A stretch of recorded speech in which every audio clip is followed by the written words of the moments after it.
that slavery is over. But what we didn't realize what we were really in, it wasn't just slavery we were in. We didn't know what was going on. Got this picture here because I think it really sums it up. This is the Europeans drawing a slave plantation. Now, you know, crackers lie. But if you know how to look at them, and if you understand them, you know how to find the truth. Now we see here a brother, obviously a rebellious brother, didn't want to just tolerate whatever Europeans were telling him mistreatment. So he get ganged up, tied up to this pole. You see the European pull him down naked. Got his buttocks showing right there. Got a black man assisting in the process. That's right. Well, I want you to key in on the European showing you who he really is. Because you see the cracker laying up on the hill, right? See him bare-chested in his freakish kind of, sordid kind of mind. What you think happens after this brother gets beat and this cracker leaves and that Negro leaves too? He said, see, this is the sick sexual mentality of the European, where sex is not a thing of an exchange between two people. Sex is a form of aggression for them. Right. So that it is not only effeminizing to rape black males, but the object really is to strip any feeling of resistance to white power from you. Right. So not only can a man be effeminized, as a race, if you're no longer feeling resistance to mistreatment, you have been effeminized. Yeah. You have begun to take a passive role in everything. And that's the object down here. And see, if we look at this, we say, well, slavery's over. But we don't read, do we? But we don't read close enough. We don't know our crackers. So you got to know your crackers. Yeah. Know your crackers. Always know your crackers. That's right. 13th Amendment to the U.S. Constitution. Now, you can't say I made this one up. Did I write the Constitution? I want a Negro to tell me that I made this one up. Then you can say I made something, but to tell me I wrote the damn Constitution. Neither slavery nor involuntary servitude, except as a punishment for crime, where if the party shall be duly convicted, shall exist within the United States. Did it outlaw slavery? No, it didn't. No. It said we're going to replace the slavery system with a prison system. Come on, right there in the 13th Amendment. You about to go somewhere, bro. Are we going somewhere because that's where we at? Yeah. Uh-oh. Right there. There we go. It ain't over.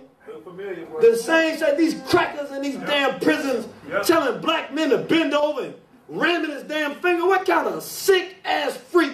You couldn't pay me enough money. I would be hungry that night. I'm not going to no job where my job is that you're going to actually convince me as a grown-ass man there's a legitimate reason for me to be putting on some goddamn gloves and sticking my finger in the rectum of anybody. That's right, That is some, I mean, I'm going to be, and these men, what kind of sick mind creates a system where you bring men in and you find a good reason to strip them naked, get them to bend over and put a fingernail behind them.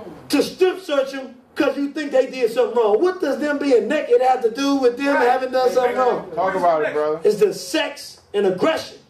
They're not trying to find nothing. They're trying to take something.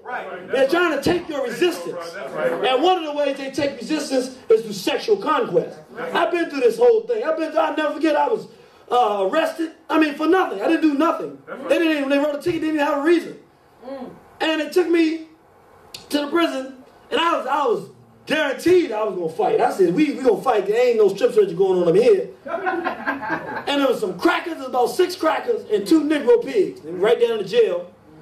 And I was ready. I mean, this cracker, the one that arrested me, came up and said, give me your belt. And I squared up with him. He was like, here, and I looked him in the face. I said, I ain't taking no strip search. He said, well, you're going to do the strip search. Then, I never forget, he started yelling to all the, hey, we got a cowboy in here. And all these, I mean, I've never seen it. It's like something out of a lynching. Oh, we got a cowboy here. And I was like, I don't care what these crackers say. I mean, you know, I kind of figuring that because they black, I'm thinking that the inside is a little bit black. I'll never forget where I broke. This is straight up, I broke. This Negro looked at me and said, hey, probably half a woman. And I said, wait a minute, I'm up here gearing up, hype myself up, about to bang me some crackers out. I lose a couple, man, I break an arm or leg or something, but I can maintain my dignity. That's right. And somehow in this Negro's mind, the concept comes in his mind that something about me and being a female. I did not understand that then, and all I can say about that, that's a sick individual. Yes, sir. That ain't the one you want to, place your bet on. At least I didn't want to do it that night. I said, this is a problem. It went on, and eventually I got strip searched, and I watched, and I learned a lot from that experience. Because I still feel guilty today. I know it sounds crazy because I didn't do nothing. Right.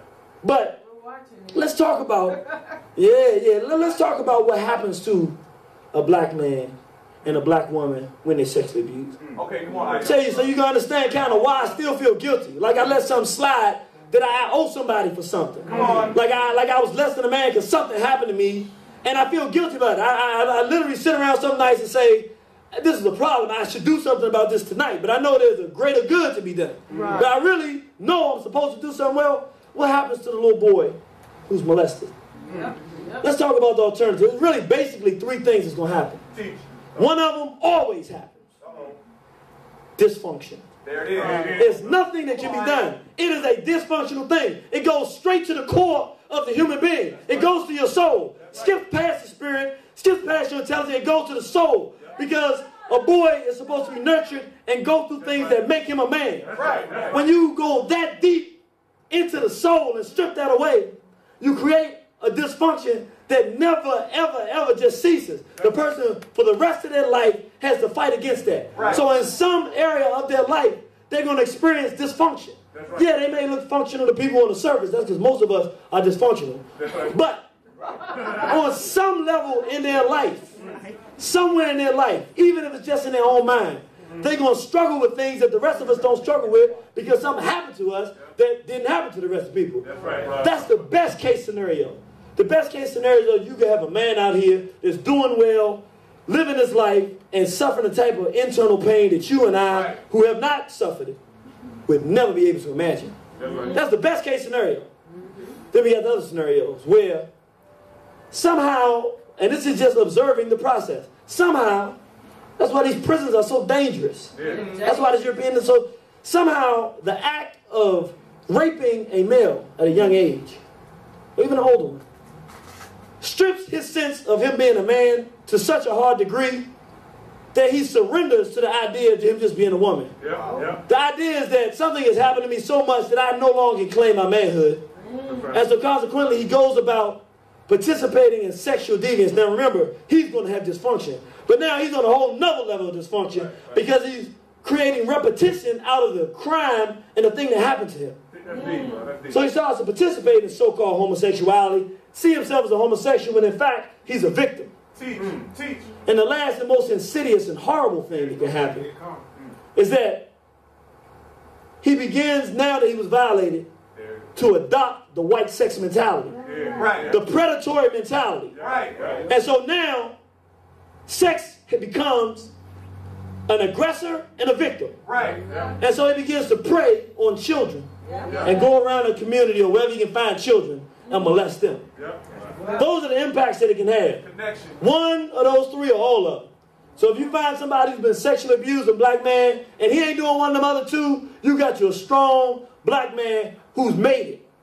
Because after that, you ain't supposed to make it. God ain't make no planet where no man was supposed to be sexually ravaged as a child by another man to make it. That's an incredible thing for somebody to be able to do. What happens to our sisters?